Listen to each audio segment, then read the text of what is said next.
劉家良係一個指標人物啦，佢嗰啲真係功夫片啦。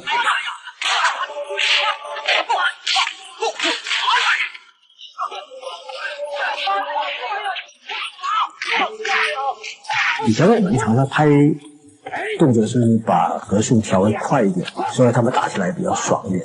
可是刘家良的动作是要把格数调慢一点，因为打得太快，来不及看了。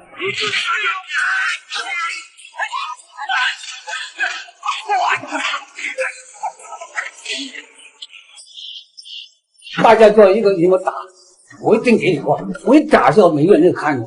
有时候打的时候，师傅啊，你想怎么打出来的？我说我不能打嘛，习惯打嘛。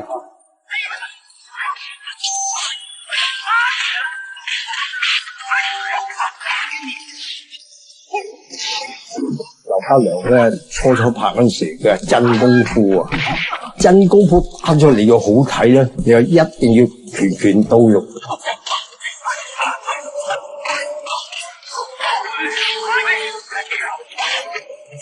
刘家良懂得十八般武艺，我不是还穷，我本身我就